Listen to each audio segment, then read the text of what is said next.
heading into the 2021 season, right before the NFL draft, Vikings fans, we knew we really had to take care of business in the draft. And many can argue that's what we did. But right now, today, we're going to grade the 2021 draft picks for the Minnesota Vikings. Rick Spielman seems to be a wizard. We're going to get into it. But before we get into it, make sure you guys like and subscribe down below. Leave a like and a comment. It helps people find the show. We greatly appreciate all the support that we've already gotten. Now, this draft class particularly, how the first couple days ended out for me was actually what started the fun.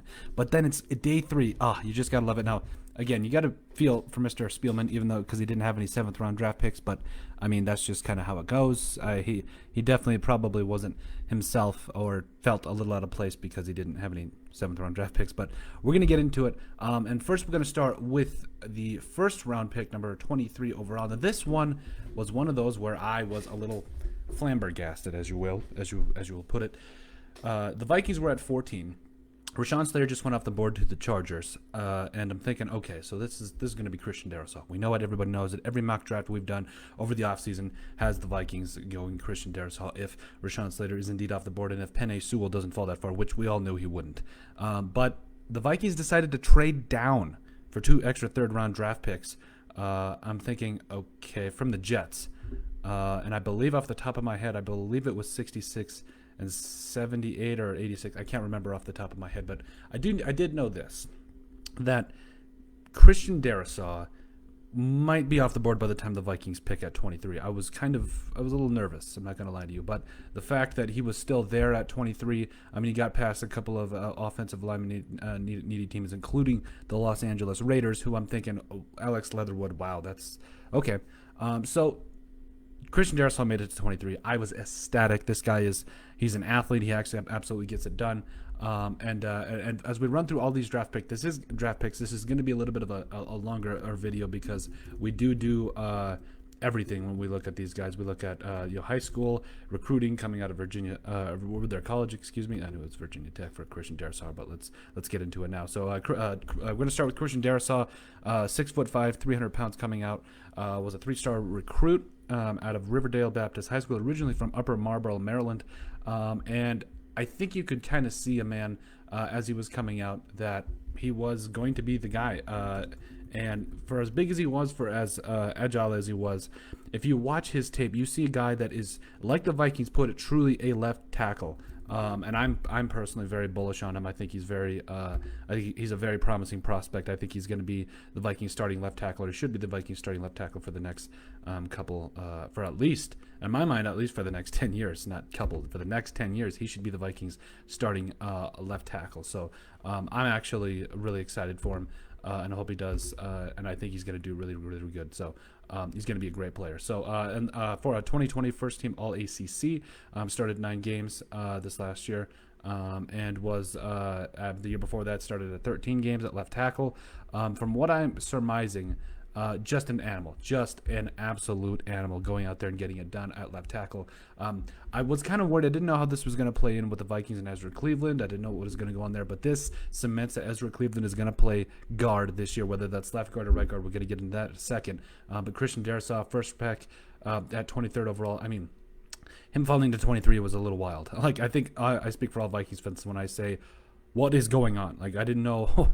I'm pretty sure we all didn't know why Rick Spielman was trading out of a spot when you knew there was a quality offensive lineman right there. But ended up pretty well. They ended up with a couple of extra 3rd-round draft picks we're going to get into a second. But overall, I grade this Christian Darasaw pick. I graded an A. I don't think there's any other way you can really grade it. I mean, A+ or whatever. But no, I think this is a grade A. This is the best player they could have gotten. And I love the fact that they were able to get 2 extra 3rd-round draft picks out of it. So I was truly ecstatic by it. And I'm really excited to see what he does in the future. Now, going on to the 66th pick, it was the 2nd pick in the 3rd round of the 2021 NFL Draft. The Vikings selected Kellen Mond, quarterback out of Texas A&M. This was a little shocking. It's not because I didn't think the Vikings didn't need a quarterback. I thought they were just going to address it probably a little bit later on. Probably got like Ian Book in the 6th or 7th round, moving on. But hey, getting a guy like Kellen Mond, I absolutely loved this pick, and I'm excited to see what this man will do moving forward, because I think he could be a very special player heading into in his career in the NFL. Now, there's a couple different things you got to consider with Kellen Mond. When you watch his tape, he does have a pretty big arm. Like I think he's got one of the best arms in the quarterback. I think Chris Sims had him rated as his number 4 quarterback coming into the NFL draft. But point is, background on Kellen Mond, former 4-star recruit coming out of IMG Academy, formerly of San Antonio, Texas, originally from San Antonio, Texas, 4-star recruit, came in a 4-year starter. And if we're being honest, he was the man. And I think, even Rick Spielman said in his press conference that he did see continual improvement. I believe he started, it was a 4-year starter, excuse me. I don't know if he started all 4 years, but he was a 4-year starter. Completed over 51% of his passes his freshman year, 8 touchdowns and 6 interceptions. Came back a sophomore year, threw for a career high 3,107 yards and 24 touchdowns as opposed to 9 interceptions. Completed over 57% of his passes. Junior year, 20 touchdown passes, 9 interceptions, nearly 2,900 yards passing. And then also his senior year came back through a career low 3 interceptions and 19 touchdown passes. So I think that a guy that threw for over 2,200 yards, nearly 2,300 yards in his senior year. You could see this guy. He's got a great arm. He runs when he has to. He's athletic enough to run when he has to. Has scored 22 rushing touchdowns as a quarterback in college. Now that's pretty impressive. He's not going to get confused with Cam Newton, but he certainly can tuck the ball and run when he has to. And I think that can theoretically kind of help with some of the offensive line issues. If the offensive line does indeed break down, Kellen Mond can just take off. I'm excited for this pick. I think originally, again, I was kind of shocked. I was like, why would you go Kellen Mond here when there's a lot of other players on the board that I thought you could get at a better value. But overall, I absolutely love it. I think he's going to be a fantastic quarterback in the NFL. As terms of it's really going to come down to, but I think he's going to be a good quarterback in the NFL. Let him sit behind a year or two behind Kirk Cousins, who's got a couple of he's got a lot of guaranteed money over the next 2 years. So I think you sit him at least for a year, if not 2, and just let him learn the Clint Kubiak scheme. You got Delvin Cook, you got Justin Jefferson, Adam Thielen, Irv Smith Jr. I mean, you just got weapons for this guy. Hopefully, this offensive lineman, some of these offensive linemen, which again we'll get into in a second, really pan out for this because this is going to be a lot of fun moving forward. And I'm excited by the pick. Overall, though, the Kellen Mond pick, I give it a B+. Again, the only reason I don't give it a full A here is because at the end of the day, I think this is kind of one of those things where you probably maybe you could have got him a little later. I doubt it, but overall, I love the pick, and I'll give it a B+. Excuse me. So, I think he's going to be a good quarterback. So excited to see how that turns out for the Vikings moving forward. And then with the 78th pick in the draft, the Vikings in the 3rd round, 78th overall, the Vikings selected Chaz Sarad, a linebacker out of North Carolina. A little bit of a background on Mr. Sarad. Now, this was one of those picks where I was looking and I was a little shocked. It's not that I didn't think he was worth a 3rd round pick. I was just kind of I was flabbergasted, to say the least, because I thought he was more of a project guy. But Chaz Sarad, again, like we said, he's hails he out of North Carolina. Athletic, former quarterback, which I think will help him in the NFL in terms of breaking up passes, but former 3-star recruit at East Lincoln High School, formerly of Denver, North Carolina. That's right, not Colorado. We got you. But 6'2", 225 coming out, and honestly, 3-star recruit. As a quarterback, it's whatever that he was. Athletic enough to play and just about anywhere. If you're a quarterback and playing linebacker, there's a reason for that, because he's athletic. He's just he gets around. He runs around. I think he ran a sub 5.46 40, so that's kind of perfect. And I think he's going to be a project, to say the least. But at the end of the day, I do like what I see. I like what I see the Vikings here kind of going out. And I mean, he was behind Sam Howell, so it's kind of understandable that he wasn't necessarily going to be the guy there, because I think Sam Howell could be a top pick next year. So overall, this is a project player that the Vikings got. And he's going to play probably in that will position, be running around doing his thing. Like I said, a 4.5, 4.6 guy. Really athletic, can cover in space, not afraid to hit as well. Couple of background here in terms of his college production as well. Had 206 tackles over his final 2 years at North Carolina, including a career high 115 tackles and 6.5 sacks, as well as 15 tackles for loss his junior year, which, I mean, hey, and then he came back his senior year, also had 6 sacks. 12.5 sacks is not an accident for this guy. He absolutely brings it off the edge, and he just plays so well coming downhill. And I'm excited with his speed. If the Vikings can kind of not put a lot of expectations on him, let him develop, let him do his thing, I think this could be a very good pickup for the Vikings. I think he could be a very good linebacker for the Vikings moving forward. I think he also cut down, from what I saw, the research, he has cut down on his missed tackles. I think from 22 to 11. From his junior to senior year, something to that effect. So cutting down on missed tackles, going to be a good linebacker for the Vikings moving forward. At the least, a very good special teamer, a guy that can fly around, hit people, and also cover people when he has to. So overall, very excited for this pick. Sarad, I think he's going to do some big things for the Vikings moving forward. And then we get to creme de la crop. Creme de la crop. Again, you can ask my fiance after this pick. I was dancing in the kitchen, which I rarely do because I'm an awful dancer. It was a weird dance, one that I will not show on air because I do have some semblance of self-respect. So overall, the Vikings with the 86th pick, in the third round of the NFL draft, overall pick that is, the Vikings selected Wyatt Davis, guard out of Ohio State. Okay, that was like a small version of my dance, but here's the point.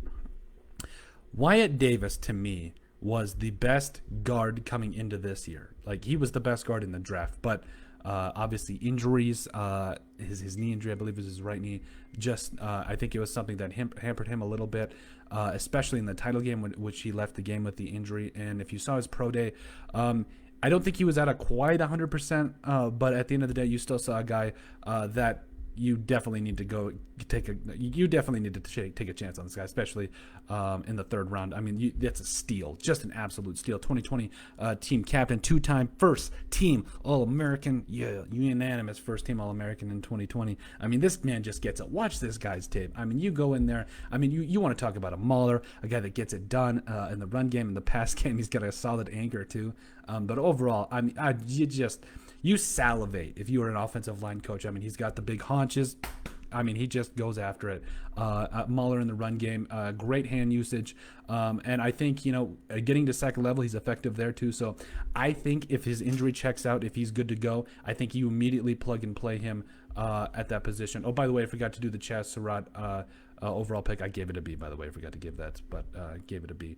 But Wyatt Davis, overall, love the pick here, especially at 86. You really don't.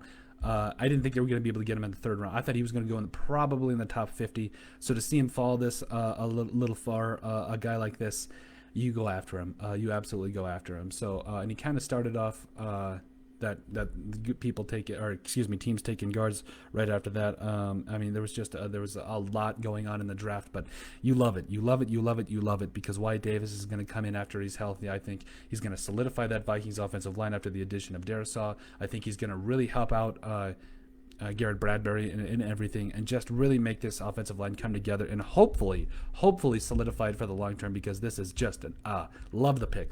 A from me, you gotta love it. Wyatt Davis, boom, love the pick. Then with the last pick, their last third round pick, 90th overall, in the third round of the 2021 NFL draft, the Vikings selected Patrick Jones the second. Love the pick here. Now, a couple things about Patrick Jones. If you watch his tape, you see a guy that he really has a tremendous speed rush. But after that, that's kind of it in a way. But I do think, don't let that fool you now. Again, I know Patrick Jones, going to give you a little bit of a background, by the way, too. Don't worry, we would never leave you with that one. But a former 3-star recruit, 6'5", 235, coming out of high school, out of Grassfield High School, originally from Chesapeake, Virginia.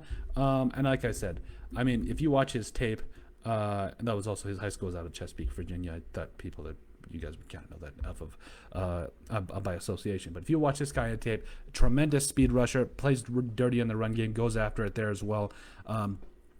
Over 4 years in college, amassed 21.5 sacks, and honestly, over, what was it, 45.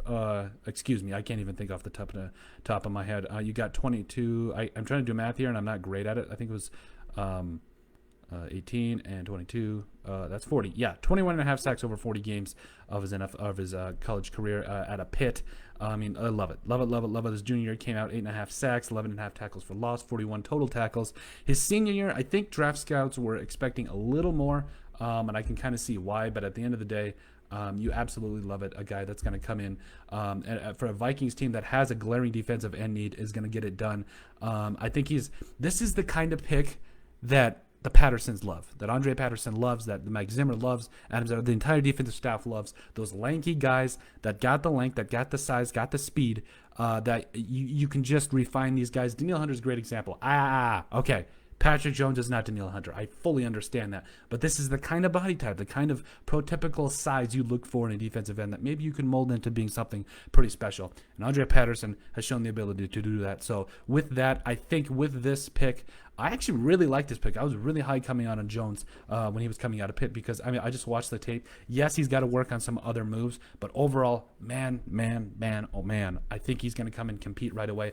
Overall, I don't know what he's going to do in terms of right away. I think he's probably going to be kind of a rotational guy coming on third down, see what he can do once in a while, especially with the Vikings, who apparently are sometimes allergic to playing rookies, i.e., look at James Lynch. Come on. But overall, I gave this a B+ because I really like the value here. I know a lot of people had him later in the fourth round, but I mean, for how I think there was, from what I've heard, I saw with the Vikings, there were 500 less players in the draft this year. That is a lot of capital out the door that I think kind of had some flux in with the pandemic. Totally understand it, but at the end of the day, I love this pick. It's a B+ from me because I think you get the guy that you want. Maybe a little bit early, but you got him, and you're going to be able to mold him in being the pass rusher that you want him to be. But overall, love the pick and excited to see what Mr. Jones does for the Fighting Purple. So, with their first pick in the fourth round, number 119th overall, the 119th overall selection, the Vikings selected running back Kenny Ngagwu. I hope I'm saying that right. I'm probably not. Out of Iowa State. Now, the thing about Ngagwu is, as you watch him, I think, especially if you look over his college production, a guy that ran for over 740 yards in his 4 years, 4 rushing touchdowns, and I mean, yes, he was more of a second fiddle, but at the end of the day, you also look at his kick return ability. Also could catch the football. When he had to, had 7 total catches, but as a second fiddle to the main running back, that's how it goes. But overall, you wanted him for his kick return ability because, a guy that averaged nearly 27 yards per kick return, and I think he's going to be in competition for a lot for that kick return slot. And I think the Vikings are going to have a lot of fun with him. And there's also a lot of different things that they're going to be able to use him for. But overall, I'm really excited to see what Ngagwu does. Again, I know I probably said that wrong, but that's just how it's going to have to be.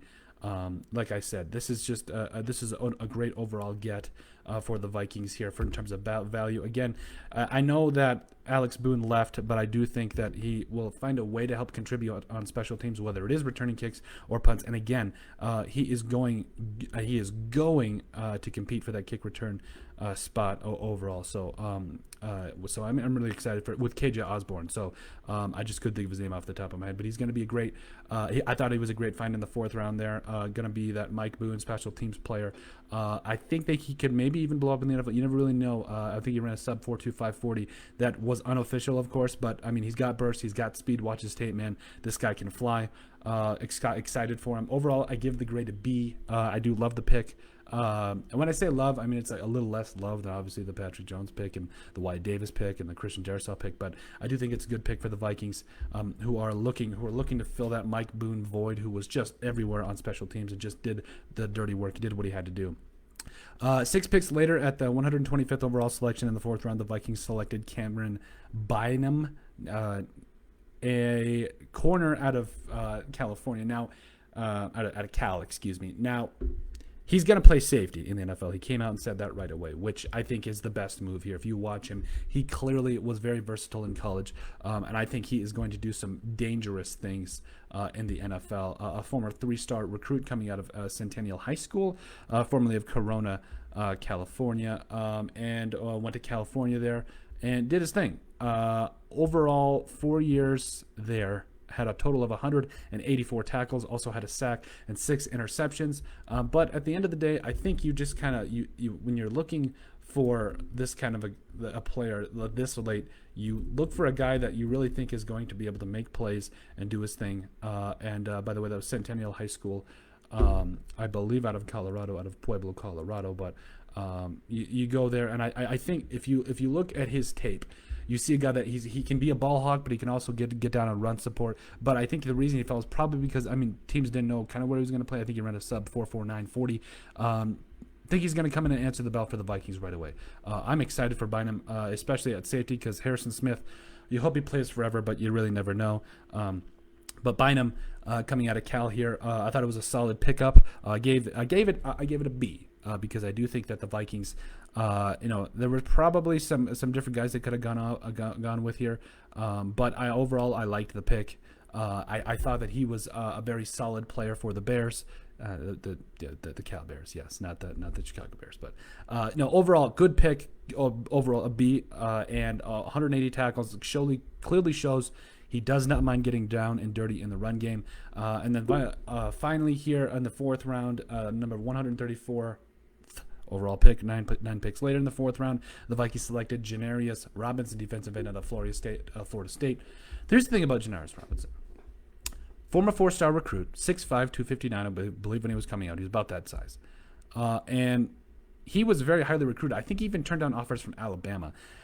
He was it. But if you watch him in Florida State, he just, he had so much talent, but I think a little bit it's untapped. And I think Andre Patterson is the man to do it. I think he is the man to absolutely bring out the most in this guy. But overall, I had 8 career sacks at Florida State in the ACC there. Also, 20.5 career tackles for a loss and 104 total tackles. Now, if you watch him, he's got the length. I think you can kind of work on his speed. I think you can work on some of his hand usage stuff. But overall, like the pick, I think it's going to be kind of like the DJ Wonnum story. You're going to kind of just feel him out, just kind of see how he does. But this is a player that you draft purely for ability in terms of the promise that he has, a size.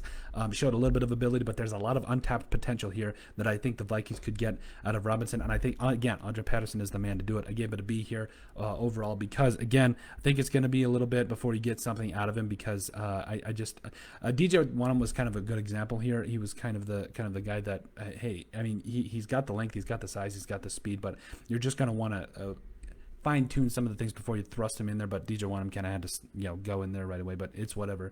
I think that moving forward, the Vikings are going to get a lot out of Robinson because I think he's just going to provide a lot for that team. Again, overall gave it a B. We'll have to see what happens. And okay, the Vikings defensive line this year is going to be fun. All right, now heading down in the 5th round, 157th overall selection. I'm going to get this wrong. I'm just going to let y'all know right away. I believe is how you say it, is Emers Smith Marset, a wide receiver out of Iowa.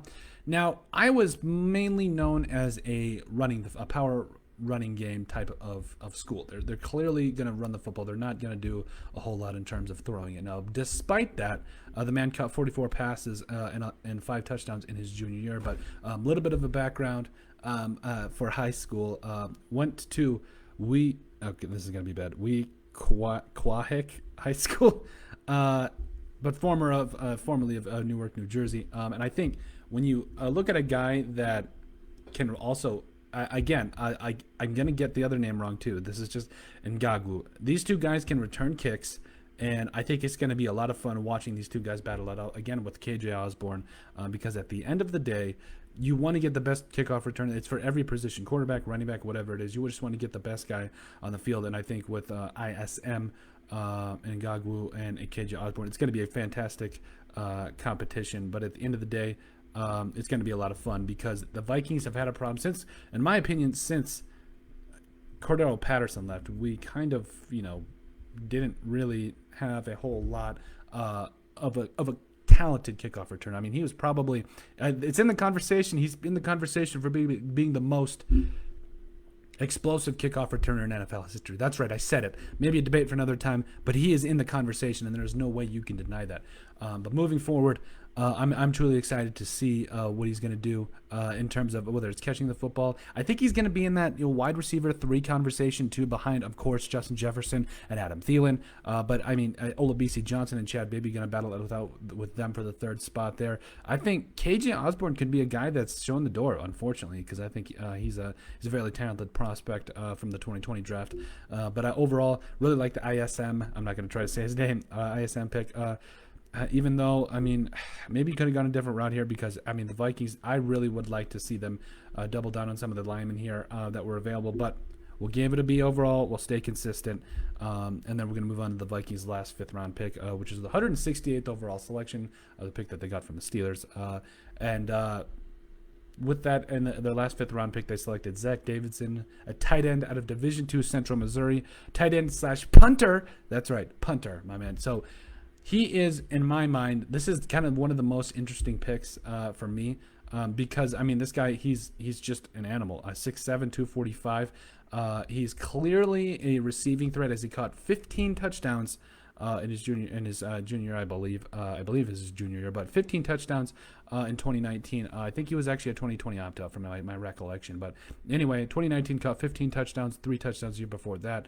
And I truly believe he is going to be a guy that comes in as a tight end, probably going to be a practice squad player. But if you look at what he did punting the football, a career average of 42.4 yards per punt, 15 total touchbacks, 48 punts inside the 20, and 29, nearly 30 punts of 50 yards or above. I mean, this is a Vikings pick right here. Value, you get a guy that can do it all. I absolutely love it here. I'm going to give it a B overall just to stay consistent because a D2 guy probably could have gotten the 7th round, but overall, love the pick. I really love this entire draft class. I think this is going to be a draft class that could turn around the Vikings pretty quickly. So Zach Davidson gave it a B. We'll see what he does. And now for the final pick of the 2021 draft class for the Minnesota Vikings. I can't be too excited about this one because I was really excited about him too. With the 199th selection overall in the 6th round, the Vikings selected Jalen Twyman, defensive tackle out of Pitt. I was flabbergasted because I'm thinking Jalen Twyman in my mind this entire time should have been a 3rd round pick. No question in my mind. Guy that had 10.5 sacks in 2019, opted out in 2020. I don't care. I absolutely, look at my face. Don't care even the slightest. Because this man absolutely was the man. Former 3-star recruit out of Woodson HD High School, formerly of Washington, D.C. And if you watched what he did at Pitt, I mean, again, I already just said it, but 10.5 sacks in 2019. And you really, I think a lot of scouts were down on him because they didn't know how he was going to he didn't really know how he was going to perform after sitting out for a year, and his pro day wasn't the best. But in the limited amount of film I've watched of him, I mean, I love this pick, especially in this area at 199. 11 total sacks in his college career, 41 total tackles. I mean, just watch the guy. He's quick. He's going to be that. I think he's going to be that second team 3 tech. I think he could be over guys like Armand Watts. Maybe even James Lynch, even though I don't want to admit it. But at the end of the day, I think this is going to be a very fun pickup for the Vikings. That 3 tech that just goes and gets it on 3rd down and probably refines some of his run game stopping abilities over 300 pounds as Twyman was. So Twyman, excuse me. So I think he's going to be a good pickup. I gave this pick an A. I was saying the Vikings should get him in the 3rd round this entire time, and to get him in the 6th, I mean, you love the pick, you love the player, and overall you love the draft class because overall this class is going to be a lot of fun. So for my overall grade, I give the Vikings an A here. Hey, I mean, you got Christian Darasaw and your future quarterback in Kellen Mond in the 3rd round. Darasaw probably should have gone at 14, but getting a couple of extra 3rd round draft picks, love the move there. Even guys like Sarad, who I think again going to come in and do his thing at linebacker. Wyatt Davis, I should have been a 1st round draft pick, but his knee injury I think kind of hurt him a little bit. Patrick Jones, love that pick too. And overall, a lot of these guys, I don't know that past Wyatt Davis and possibly Patrick Jones. There's not a lot of these guys I think are going to contribute right away. Even though I do think Zach Davidson maybe has a chance to be the starting punter. I don't know. We'll see. Also, Jalen Twyman, I think, has a lot of talent and I think ability to come in on pass rushing downs. But this is a solid draft class. I think this is going to be the draft class that helps get the Vikings back on point, back on doing what they do, and I think that's going to be on defensive side of the football. That is, overall, it's just going to be a good draft class, and I think that could be one that transforms the Vikings and hopefully makes them contenders in 2021. But let me know what you guys think. Make sure you guys like and subscribe down below. Leave a like and a comment. It helps people find the show. What do you guys think of the 2021 draft class? Again, I love it. I'm really excited to see what it does moving forward. But make no mistake, this was a great draft class for the Minnesota Vikings. So once again, make sure you guys like and subscribe down below. Also, if you want any of our social media handles, make sure you guys go down in our description. We always leave them there for you guys. If you have any questions, comments, or concerns that you would like to submit to us personally, you can submit those to thesportsbp@yahoo.com. Also, remember to check out our website at thesportsbppodcast.com. And if you just like to listen to this, also, we're always on iTunes as well. So with that, go out there, have a great rest of your weekend, and enjoy this